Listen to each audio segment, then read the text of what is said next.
Hop. Alors, bah, écoutez, merci encore, pour, ton introduction, du coup, Sébastien.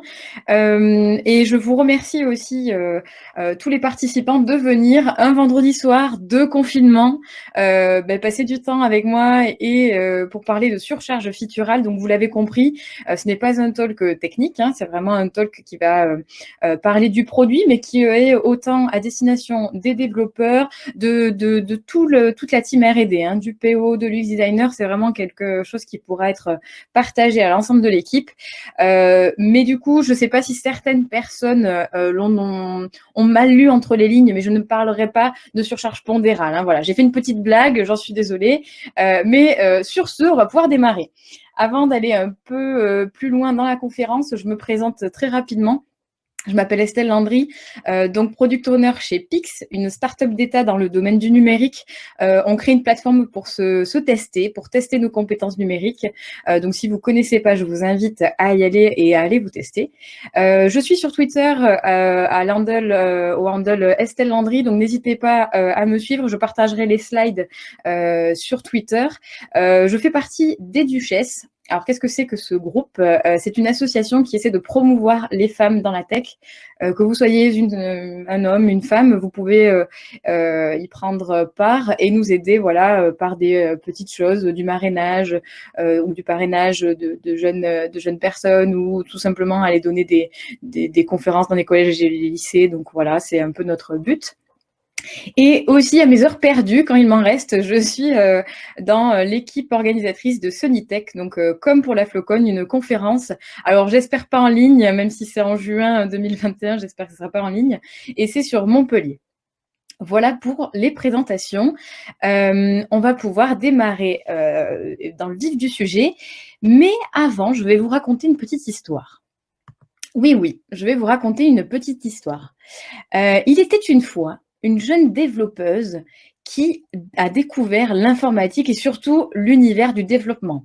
Elle développait toute la nuit et elle était super heureuse, elle passait son temps dessus.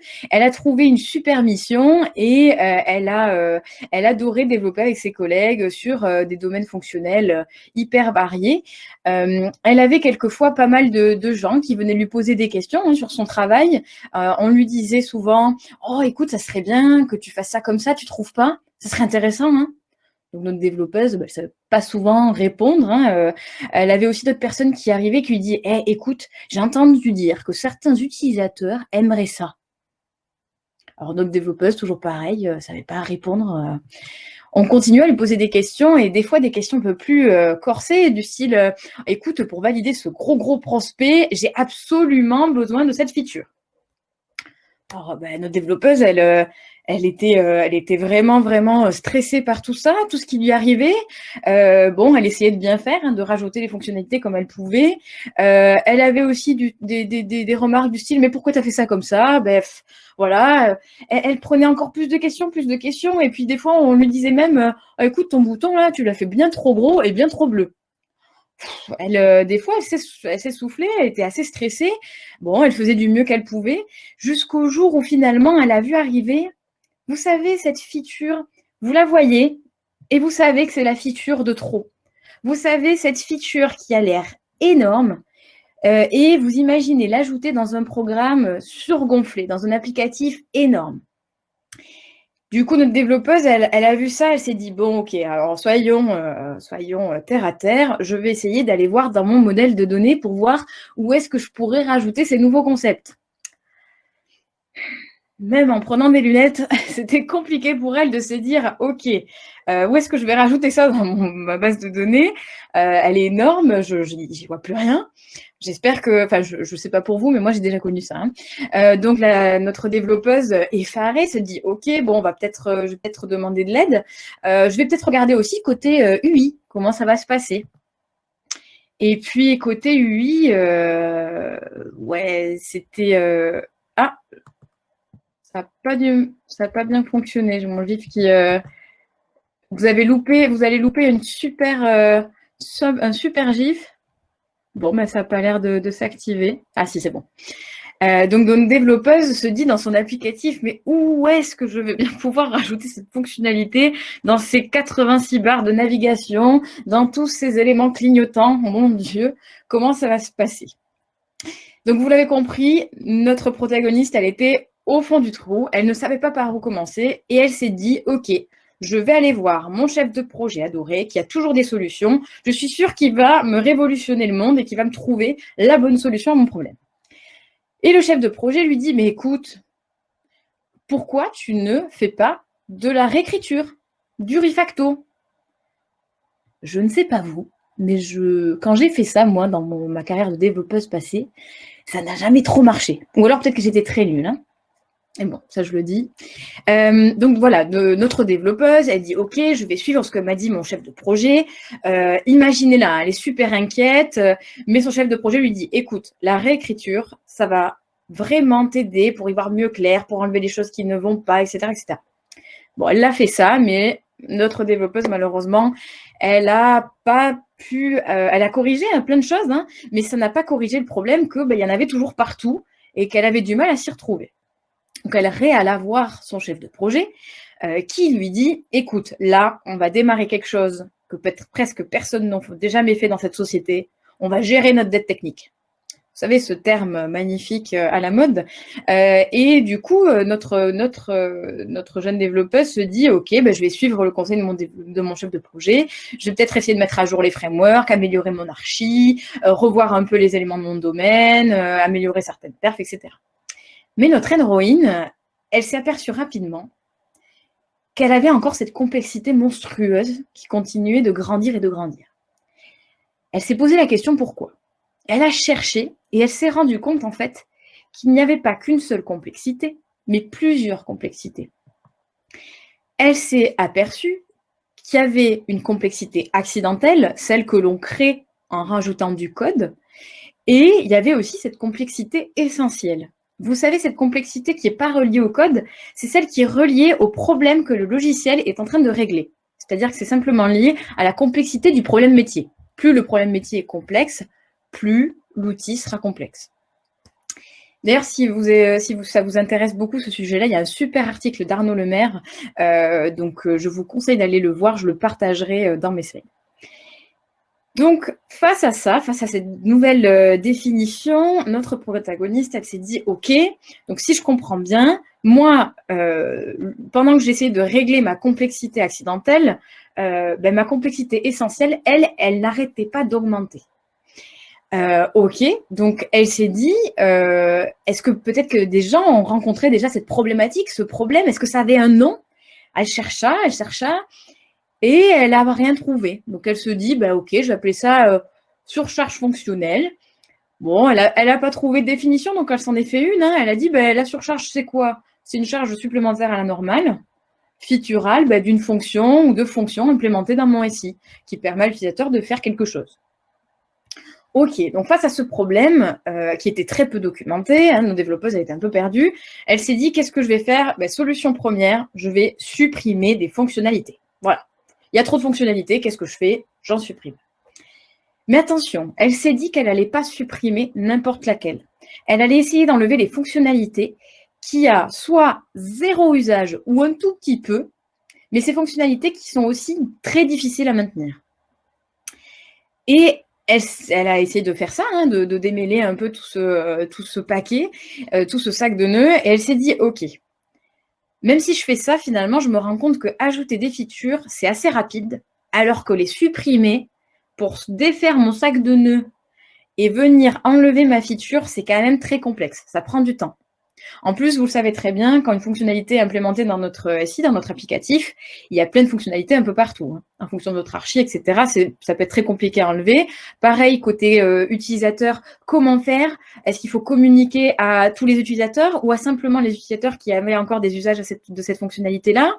Bref, il y avait plein de questions qu'elle se posait et ça prenait du temps.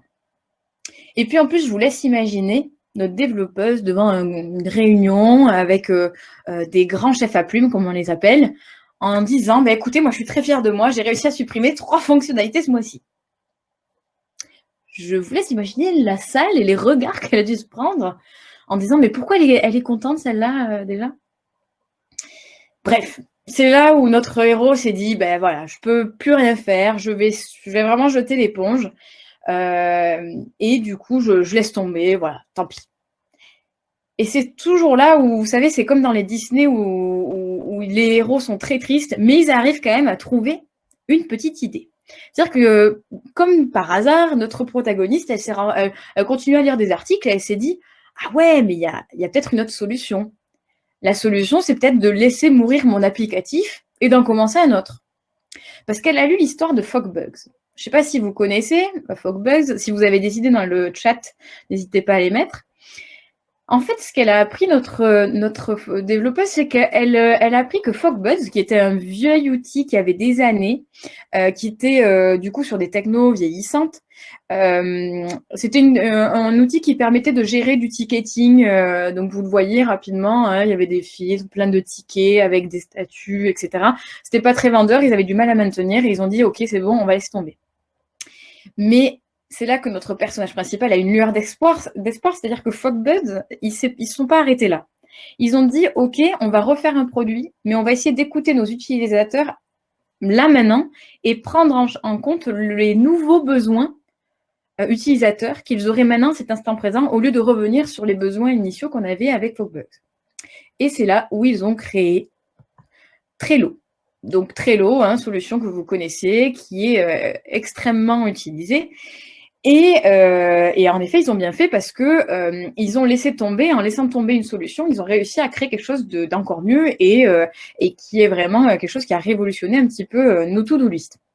Ok, donc finalement, notre héroïne, elle se dit que cette morale, finalement, la morale de tout ce qu'elle a vécu, c'est que la vie est un cercle vertueux et que finalement, toutes les choses ont une fin et que c'est un renouveau perpétuel. Ok. Bon, notre histoire maintenant est terminée. Donc imaginez-vous une développeuse, elle voulait rajouter des features, elle a une feature à rajouter, elle s'est dit OK. Et la morale de cette histoire, c'est on laisse tomber notre appli, on en refait une. Je sais pas vous, mais moi je dis non. J'aime pas beaucoup cette fin. Parce que ça me fait penser, vous savez, à la fin de Dexter, pour ceux qui connaissaient la série, où quand vous regardez la dernière saison, vous dites oh, c'est un peu, c'est pas GG. D'ailleurs, je sais pas si vous savez, mais pour Dexter, ils vont refaire une fin. Hein, voilà, pour les fans de Dexter. Mais même moi, j'ai le même sentiment, c'est-à-dire que je ne veux pas que ma fin d'histoire, ça soit laisser mourir mon applicatif après X années. Si ça se trouve, ça fait que 2-3 ans que l'applicatif est né. Il y a encore de la valeur à apporter à nos utilisateurs. On n'a pas tout essayé. Du coup, là, moi, Estelle Landry, hein, quand j'ai vu cette histoire, j'ai essayé de la garder en tête. Et surtout, à un moment donné, j'ai vu un documentaire sur France 5 qui s'appelait « Hyperconnecter le cerveau en surcharge ». Là, on nous explique que les smartphones, les ordinateurs, les tablettes, les consoles de jeux connectées, les montres connectées, les balances connectées, le frigo connecté bientôt, tout ça, ça fait qu'on est relié au monde en continu. Et dans cette émission, on nous disait que tous ces outils connectés, ça augmente finalement la productivité au travail, hein, ça augmente plein de choses, c'est génial. Mais il y a des études aussi qui montraient que ce trop-plein de numérique, ça nous envahit en tant qu'humains, ça envahit nos existences et ça nous amène à même diminuer nos capacités cognitives, voire même nous mettre en surcharge, voire notre cerveau passe en surcharge à cause de toutes ces notifications. Et dans ce documentaire, ils explorent plein de solutions pour éviter ça, basées un petit peu sur comment, en gros, essayer de gérer un espèce de burn-out. Et c'est là où je me suis dit, OK, si notre cerveau peut être en surcharge, pourquoi pas notre applicatif ? Est-ce que les solutions que l'on utilise sur l'humain et sur la surcharge de notre cerveau d'humain peut ne pas être transposées sur notre applicatif ? Vous allez sûrement me dire, Estelle, qu'est-ce que tu as appris pour avoir cette idée ? Non, j'ai vraiment cru à ça et je me suis dit, suite à ce documentaire, ça peut être une idée. Pourquoi ne pas appliquer ce qu'on applique sur nous humains à des applicatifs ou à une gestion de projet ? Ok. Écoutez, je suis allée consulter les meilleurs dans le métier de la psychologie. Donc, bien sûr, hein, Psychologie Magazine, hein, voilà. Non, je rigole. Je suis allée consulter pas mal de bouquins, d'articles sur le burn-out. J'ai revu encore cette émission et je vous ai sorti un petit peu là des 4 règles utilisées en cas de burn-out ou de burn-out applicatif. On va le voir. La première, du grand suspense, on nous dit, il faut tout effacer et partir d'une page blanche.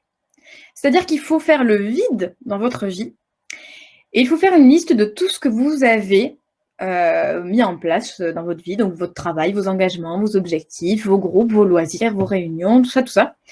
Et vous allez essayer de voir qu'est-ce qui occupe votre énergie mentale et vous allez supprimer celles qui finalement ne correspondent pas à votre vision de vie, à votre vie, à ce que vous voulez faire de vous, à votre but finalement. Je me suis dit, ok, je prends ça, je le transpose côté applicatif. Qu'est-ce que ça donne? Ben, en fait, souvent quand on a une question pour définir la vision produit, on pense souvent à Simon Sinek et surtout à la question fondamentale de pourquoi cette personne, cette organisation est plus innovante, plus influente, plus rentable qu'une autre. Pourquoi un produit est meilleur qu'un autre en termes de fidélité, voilà, par exemple. Et Simon, il a vu qu'il y avait des gens comme Martin Luther King, Steve Jobs, les frères White, qui avaient peu de choses en commun, mais ils ont tous commencé par la question pourquoi. En fait, ils ont réalisé que les gens n'achètent pas vraiment un produit tant qu'ils n'ont pas compris le pourquoi ce produit existe. Qu'est-ce que ça va leur apporter? C'est pour ça que Simon, lui, ce qu'il dit, c'est qu'avant de commencer un produit, et surtout pour définir le but du produit, donc un peu comme notre but de notre vie, c'est commencer par le pourquoi, le start with why. Ça montre en fait que les dirigeants agissent et communiquent tous de la même manière, c'est-à-dire que Simon va appeler ça le Golden Circle, c'est-à-dire le cercle d'or. Pour lui, ce cadre-là, ça permet de construire des produits qui soient dirigés par le pourquoi et du coup, surtout que les gens peuvent être, vont adorer et vont être inspirés. Donc, ce qui se passe, c'est qu'au tout début, on commence par le why, le pourquoi. Ça veut dire décrire un petit peu la mission, la cause, la croyance d'une entreprise ou d'un produit. On ne va pas parler d'argent dans le pourquoi, mais on va juste essayer de se poser la question pourquoi ce produit existe, pourquoi l'entreprise existe, qu'est-ce qu'elle apporte. Ensuite, on va essayer, une fois qu'on a défini ça, de passer au how, c'est-à-dire toutes les actions, les valeurs prises pour alimenter notre pourquoi. C'est-à-dire le processus pour parvenir au quoi. Ok, qu'est-ce que ça veut dire, Estelle? Non, c'est tout simplement ce qui permet aux entreprises de se distinguer de la concurrence des uns des autres, en respectant bien sûr l'éthique et la culture forte de l'entreprise et qui va favoriser l'innovation. Ok. Une fois qu'on a ces deux blocs-là, qu'on a répondu à ces deux questions, ce qu'on va faire, c'est qu'on va essayer de décrire les activités de l'entreprise dans le what, et surtout, on va essayer de décrire les services que va rendre le produit à notre utilisateur. On va dans le what. OK. Donc, si je veux appliquer ça, si je veux essayer d'extraire le why pour ma boîte ou pour mon service, pour mon applicatif, il y a des techniques assez rapides qui existent si vous avez envie de tester. Il y a le fait de pouvoir faire des complétions, essayer de compléter cette phrase. C'est ce qui s'appelle la proposition de valeur. Notre produit aide les utilisateurs afin de faire ça en apportant ça. OK. Il existe aussi d'autres moyens. Il existe le business canvas ou ce qu'on appelle aussi, on peut aussi trouver ça sous une autre forme qui s'appelle le NABC, le Needs Benefit Approach Competition. Ce que ça permet, ça, c'est finalement de trouver notre why et de définir notre but, donc notre objectif. Maintenant qu'on a défini le why, c'est-à-dire notre objectif, notre proposition value, on va essayer de passer au how, c'est-à-dire toutes les actions, tout ce qui nous permettrait d'expliquer notre pourquoi, tout ce qui pourrait nous distinguer de la concurrence. OK. Pour ça, j'ai essayé un atelier très sympa qui s'appelle l'atelier du cover story. Je ne sais pas si vous le connaissez. Dans mon ancienne entreprise, on était en manque de pourquoi. On faisait un outil qui nous semblait bon et puis on ne savait pas trop où on allait. C'est à ce moment-là que le cover story, j'ai réalisé le cover story avec eux. Alors, c'est une activité qui permet de définir où notre société, où notre produit sera dans 5 ans. Pourquoi les journaux vont parler de nous et de notre produit. C'est une activité qui est ultra créative, hein, je vous l'avoue. Il faut avoir un peu de créativité. Ça permet aux gens de rêver du potentiel du succès de l'entreprise. Ça permet de revenir sur qu'est-ce qui va différencier notre produit, pourquoi on va parler de notre produit. Et pour ça, en fait, on va essayer de définir ensemble, excusez-moi, c'est le week-end bientôt. Ça permet de définir ensemble, on va définir ensemble, excusez-moi, la couverture. Les en-têtes du sujet, les citations, les images qui vont apparaître dans l'article, vous savez, les parties, les sous-paragraphes, etc.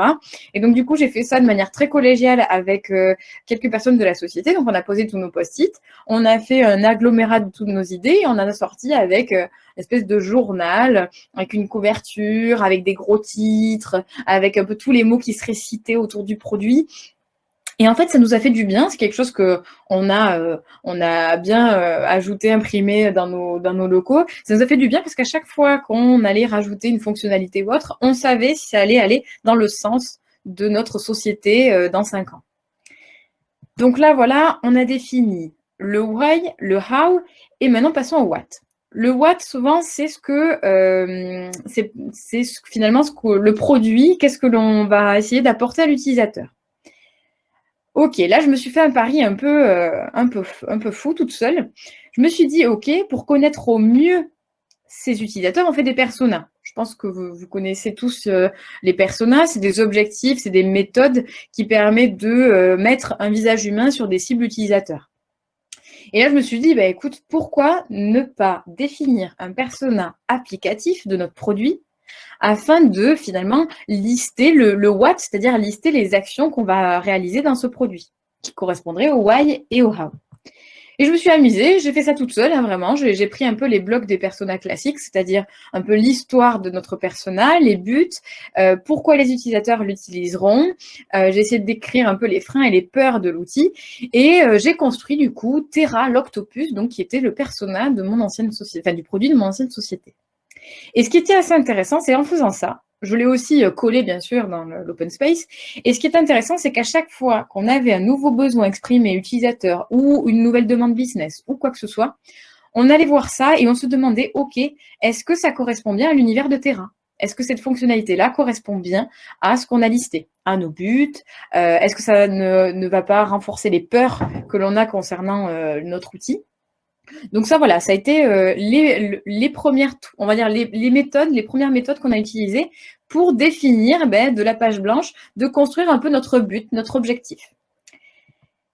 Ensuite, j'ai tourné les pages, j'ai lu dans mes bouquins et on dit souvent qu'une fois qu'on a la page blanche, on va essayer d'ajouter simplement les activités que l'on aime faire, mais qu'on l'on aime faire vraiment. C'est-à-dire celles qui sont très prioritaires par rapport à notre outil, pas n'importe lesquelles, hein. Donc pour ça, je me suis dit, finalement, il y a quelque chose qui existe vraiment chez nous, côté produit, côté R&D, côté équipe de développement, c'est le tri de cartes. C'est-à-dire que à chaque fois qu'on a un nouveau sprint, c'est-à-dire de nouvelles fonctionnalités qui arrivent, on essaie de les mettre en commun et de prioriser celles que l'on va rajouter ou pas. Donc là, dans notre nouvel outil Terra, ce qu'on a fait, c'est qu'on a fait vraiment le tri de cartes, le card sorting. D'ailleurs, je ne sais pas si vous le savez, le card sorting, ça a été créé au début pour de la psychologie cognitive. Et ça a été utilisé en 1946. Alors désolé, là, je suis en train de lire le bout de Wikipédia que je me suis listé, mais ça a été créé en 1946 pour identifier les troubles cognitifs. Comme quoi, je vous l'avais dit, l'humain et les applicatifs, ça peut être très lié. Je reviens à mon card sorting. Ce qu'on fait avec un tri de cartes, c'est que le principe, c'est de savoir trier, classer, regrouper, nommer les fonctionnalités afin de comprendre vraiment le besoin utilisateur. Donc, c'est-à-dire que vous pouvez autant le faire avec votre utilisateur, vous pouvez autant le faire qu'avec votre équipe produit. C'est à vous de voir. Pour ceux qui ne connaissent pas rapidement, vous essayez de poser toutes les fonctionnalités auxquelles vous pensez.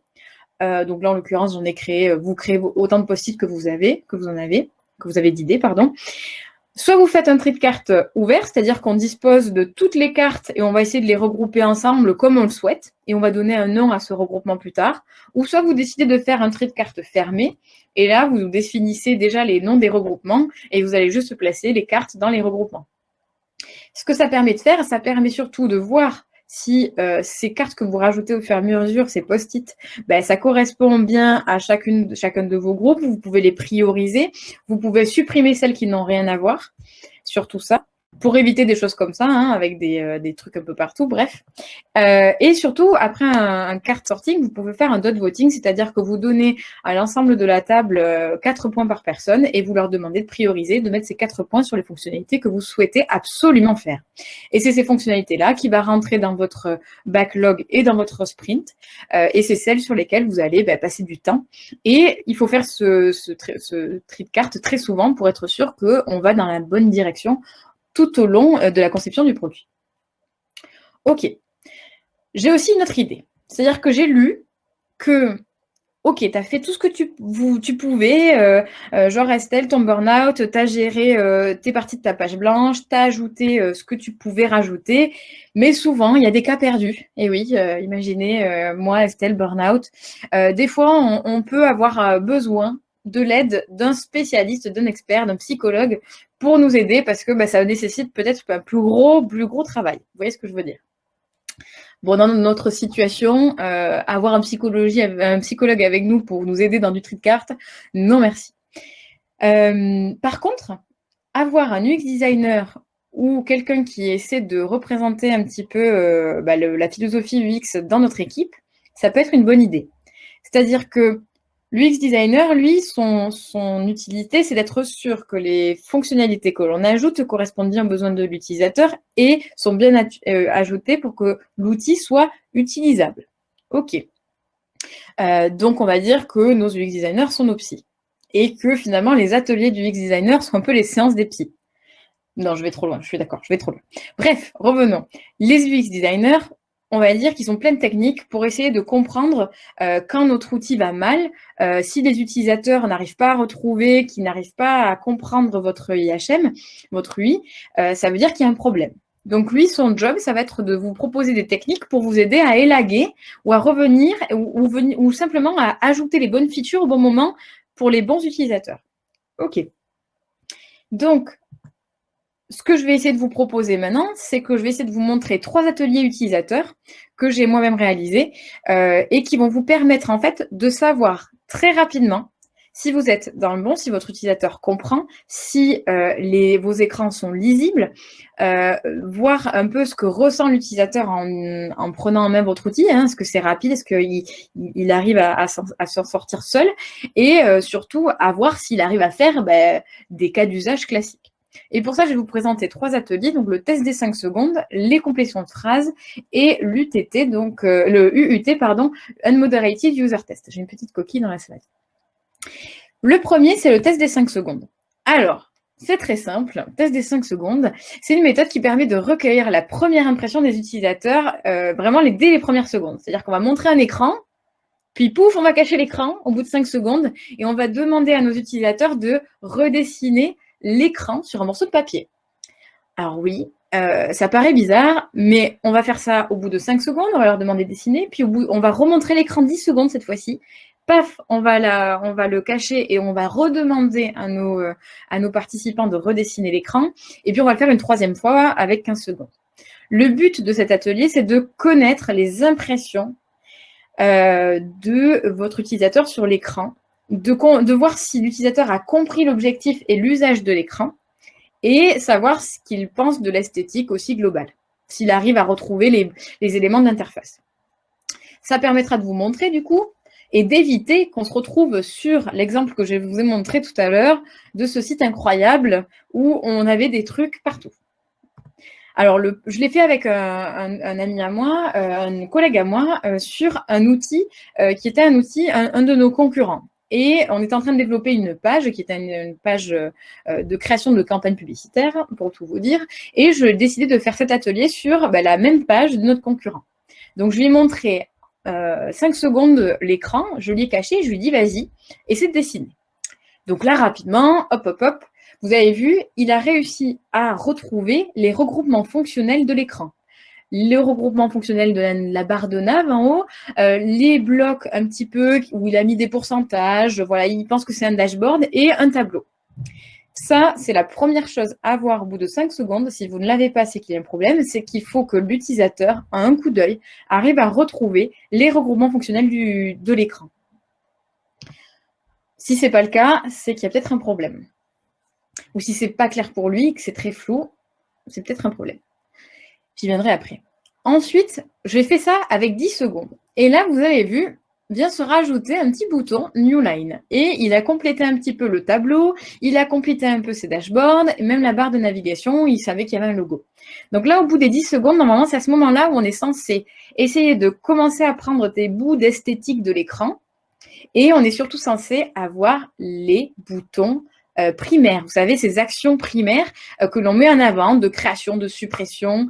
Et bien ça, normalement, c'est ce que vous devez avoir absolument au bout des 10 secondes. Si vous ne l'avez pas, toujours pareil, ça veut peut-être dire que vous ne l'avez pas bien mis en avant, pas de la bonne manière. Et s'il y en a trop, ben, l'utilisateur va peut-être pas remonter les plus importantes, donc il va en remonter plein, il va vous faire plein de schémas. Mais avant tout, il faut savoir qu'un écran a un usage bien défini avec un bouton d'action primaire bien défini, un ou deux, mais voilà. Et pareil, j'ai refait le test encore 15 secondes. Et là, on rentre vraiment dans un écran un peu plus détaillé où mon collègue a trouvé les éléments un petit peu… je lui ai demandé de rajouter les couleurs pour avoir l'esthétique, donc le vert, le rouge. Il a même trouvé en plus tout le système de navigation, même le sous-système de navigation. Il a même rajouté des boutons secondaires, des fonctionnalités secondaires, comme dans le tableau. Bon, il l'avait fait tout à l'heure au bout des 10 secondes, mais il a rajouté le champ de recherche, le champ de filtre. Il a vu qu'il y avait des actions possibles sur chaque case. Bref, il est rentré dans les détails et à ce moment-là, quand j'ai demandé à quoi sert l'écran, il savait exactement me dire son usage. Donc ça, c'est pour le premier exemple, c'est-à-dire que vous avez, avec cet atelier, moyen rapidement de savoir si votre écran est compris ou pas par vos utilisateurs. Bien sûr, il faut faire attention, il faut convoquer les gens qui rentrent dans vos personas initiales et il faut aussi, ça, il faut faire très attention, prendre des écrans qui soient assez parlants aussi de base et qui soient un peu le cœur de votre applicatif.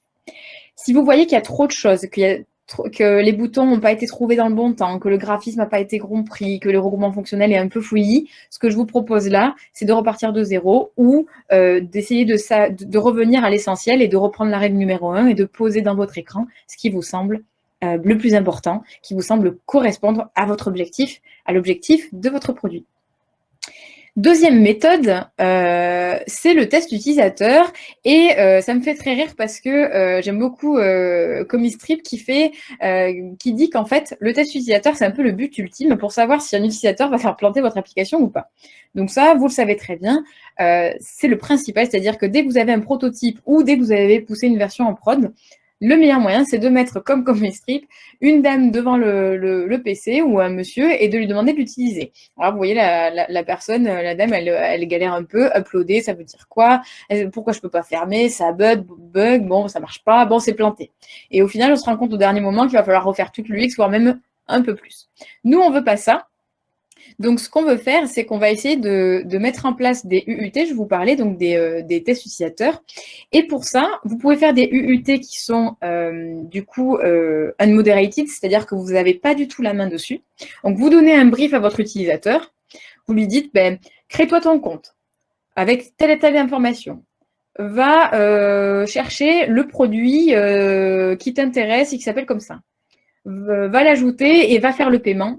Et surtout, c'est le moment où vous vous placez derrière lui en shadowing ou si vous êtes à distance, vous prenez en capture ou en vidéo l'écran de la personne et vous essayez d'étudier au plus finement le mouvement de la souris.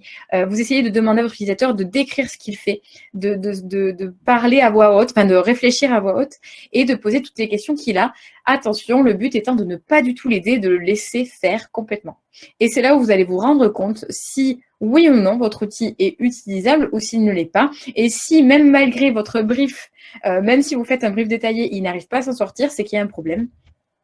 Et je rajouterais même que même s'il s'en sort et même si c'est quelque chose qui reste un succès, vous pouvez après aller dans le détail avec déplacement de la souris pour voir qu'est-ce qu'on a vu rapidement. Vous pouvez aussi chronométrer le détail de la session pour voir en moyenne combien de temps ça prend de juste mettre un article et l'acheter. C'est des super indicateurs. Et pour terminer, juste rapidement, ce que je fais après un UUT, c'est que je fais des complétions de phrases. Alors, une fois qu'on a fait la partie un peu test utilisateur, souvent c'est bien d'avoir un compte rendu, d'avoir un peu le mindset de notre utilisateur. Donc, je lui demande de me renseigner un petit peu ces phrases. Genre, utiliser votre produit, c'est les fonctionnalités de votre produit sont votre produit n'est pas adapté pour faire ça, ou c'est le meilleur pour faire ça. Et avec ça, vous allez construire un espèce d'arbre de mots où vous allez pouvoir voir qu'est-ce qu'on dit de votre produit et qu'est-ce qui manque, qu'est-ce qui est irritant, et voir s'il y a des éléments qui se retrouvent. Et le but, c'est de faire ça au fur et à mesure, un peu tout le temps à chaque fin d'interview utilisateur. Ok, j'en vois certains qui me disent « Ouais, mais Estelle, c'est trop de boulot ce que tu me racontes. En plus, c'est du qualitatif, c'est-à-dire qu'il va falloir que je retraite le champ lexical, etc. » Je vous vois venir, parce que moi aussi, je suis comme ça. Dans ces cas-là, pour éviter de perdre du temps, vous pouvez faire des SUS, donc du System Usability Scale, c'est-à-dire des échelles d'utilisabilité. C'est assez rapide, en fait, c'est un questionnaire qui permet d'avoir un indicateur très rapide sur l'utilisabilité de votre système. Vous avez 10 questions. Chaque question est notée sur un indicateur qui va de 1 à 5. J'ai la version traduite si vous voulez. En tout cas, moi, je lis dans mon super livre et Bible que je vous montrerai un peu si vous avez des questions dans UX, méthode de design UX. Et en fait, cette échelle, ça vous permet, une fois que l'utilisateur a complété et a mis ses indicateurs, enfin, a choisi un chiffre, ça vous permet d'avoir un quotient entre 0 et 100. Si vous êtes en dessous de 60, ce n'est pas acceptable. Entre guillemets, on dit que l'UX n'est pas satisfaisante. Si c'est au-delà de 60 et surtout 70, ça veut dire que l'UX est assez bien fait et votre utilisateur va pas avoir de soucis lorsqu'il va prendre en main votre outil. Pareil, c'est un élément que vous pouvez faire à chaque fois, à chaque fin de test utilisateur. Ça vous permettra de voir s'il y a une évolution positive ou négative en fonction des maquettes que vous lui avez données. Je dis ça, je dis rien, ça peut être fait dès demain, dès lundi, si vous sentez, si vous souhaitez. Et si vous avez des questions sur ça, n'hésitez pas, je pourrai répondre juste à la fin. Dernière étape qu'on voit surtout dans les livres, hein, après l'aide d'un expert, etc. On vous dit surtout, maintenant Estelle, quand tu as fait ces 3 étapes, pour éviter d'être en surcharge, il faut que dès que tu vois quelque chose qui, à ton avis, va te rendre en surcharge, il faut que tu l'évites. Faut que tu essaies d'éviter toute surcharge, toute chose qui va venir te prendre de l'espace et du temps. Ok, donc ça, vous allez me dire, au niveau de l'humain, c'est un peu flou, ça veut dire qu'il faut que je n'accepte pas tout ce que j'ai sous la main, ok. Ça veut dire aussi que je vais essayer d'être vigilant, ça veut dire qu'à chaque fois que qu'on va me proposer quelque chose, je vais avoir un automatisme qui va dire non, pas pour l'instant, je ne sais pas si j'en ai vraiment envie. Ok, donc si on part sur ce concept de vigilance et d'automatisation, côté produit, on sait que rien de mieux que nos outils d'analytics. Hein. Je pense que je vais pas réinventer la roue en vous disant ça. C'est-à-dire que vous avez des outils comme Google Analytics qui vous permet d'avoir énormément d'éléments pour savoir si vos utilisateurs sont toujours présents, restent longtemps sur votre site, quelle est la moyenne des sessions, voir quelles sont les fonctionnalités les plus utilisées. C'est un outil très puissant parce que finalement, ça vous permet de savoir réellement si vos utilisateurs sont contents et ont envie de rester sur votre plateforme et est-ce qu'ils ont vraiment une valeur ajoutée à utiliser votre produit. Ce qui existe aussi, c'est les cartes. Alors comment on dirait ça en français? Les cartes de chaleur ou les heat maps. Moi, j'avais utilisé Hotjar, qui est un outil qui est très puissant, qui vous permet de savoir en fonction du déplacement de la souris, même des fois, si on fait des tests avec les yeux, de savoir réellement qu'est-ce que va voir le plus l'utilisateur, où est-ce qu'il va le plus se diriger. Et ça vous permet surtout de savoir, voilà, genre si j'affiche la page du site vitrine, par exemple, où est-ce que l'utilisateur va rester? Est-ce qu'il va scroller? Est-ce qu'il va rester sur le haut? Ou est-ce qu'il va cliquer au départ? J'avoue que j'avais fait un test avec une start-up montpelliéraine, on l'avait branché sur leur site vitrine, et on avait remarqué que l'utilisateur ne scrollait jamais juste en bas du site. Et pourtant, quand on scrollait, on avait vraiment des promos, des avis, qui l'utilisent. On avait beaucoup de choses qui permettaient la complétion, l'achat. Et donc, du coup, ce qu'on s'est dit, et grâce à Hotjar, grâce à ces cartes de chaleur, on s'est dit, OK, vu que l'utilisateur a tendance à plus acheter quand il voit qui utilise notre application, vu qu'on est une petite start-up, on va essayer de relever ce paragraphe et le mettre un peu plus haut.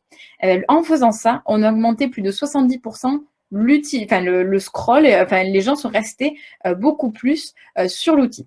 Donc clairement, je vous le conseille. En tout cas, c'est très très puissant si vous pouvez l'avoir. Ok, ça fait plus de 35 minutes que je vous bassine, que je vous ai donné 4 piliers de simplification. Je pense qu'il est l'heure du bilan. Je ne sais pas si vous l'avez vu, mais finalement, ces 4 bonnes pratiques qu'on a sorties, moi, je vais les appeler les 4 piliers de la simplification. Parce que finalement, grâce à ces règles qu'on a mis en place, on s'est aperçu que notre produit, on allait le rendre finalement utilisable, on allait éviter la surcharge grâce à ces piliers. Juste pour vous rappeler, le premier pilier, vous savez, c'était pourquoi on fait notre applicatif, quelles sont nos valeurs, on essaie de se recentrer sur l'objectif du produit. Vraiment, c'était une phase d'analyse, d'empathie, on a essayé de comprendre qu'est-ce qu'on voulait faire. Ensuite, dans la deuxième phase, dans notre deuxième pilier, c'était un petit peu générer des idées, prioriser des idées, faire des choix en accord du premier palier. Donc finalement, on est rentré déjà dans la définition, dans la génération d'idées, donc dans l'idéation. Ensuite, on est passé au troisième pilier. Donc là, je vous ai dit, OK, il faut avoir l'aide d'un UX designer pour avoir des retours, donc faire des tests. Donc, on était vraiment sur du prototypage. Et dernier pilier, donc c'était éviter toute surcharge featurale en restant vigilant. Donc finalement, en essayant d'avoir une boucle de feedback pour revenir finalement et corriger ce qu'on aurait. Je ne sais pas si ça vous fait penser à quelque chose, mais ces 4 piliers me font penser un petit peu au design thinking. Alors, pour ceux qui ne connaîtraient pas le design thinking, c'est une approche issue de l'UX, de l'expérience utilisateur, qui dit qu'en gros, en tant que PO, si vous voulez, dans ma vie, j'utilise tout le temps pour conduire efficacement l'ajout de nouvelles fonctionnalités. Le design thinking, c'est une méthode qui permet de créer, de s'assurer qu'on prend bien en compte le besoin utilisateur et qu'on va venir apporter de la valeur et qu'on est sûr que l'on a réussi cet objectif en faisant des tests et du prototypage, par exemple. Vous avez du design thinking en 3, 5 ou 7 étapes, mais le principe reste le même. Et je ne sais pas si vous avez vu là, mais ces 5 étapes ressemblent finalement à nos 4 piliers de la simplification que j'ai présentés tout à l'heure. Tout ça pour vous dire que si vous souhaitez rajouter une fonctionnalité, il faut vraiment voir si cette fonctionnalité correspond à un besoin utilisateur et correspond à l'âme de votre produit, à votre vision produit. C'est très important de ne pas rajouter tout et n'importe quoi et de s'assurer que ce que l'on fait, c'est dans la même vision et dans la même lignée que ce que l'on a, que ce que l'on a défini au niveau vision. Voilà, c'est vraiment ça sur lequel j'ai envie de terminer. J'espère avoir été très claire, vous avoir donné envie de mettre en place toutes ces méthodes et je vous remercie et je suis prête pour les questions. Un grand merci à tous.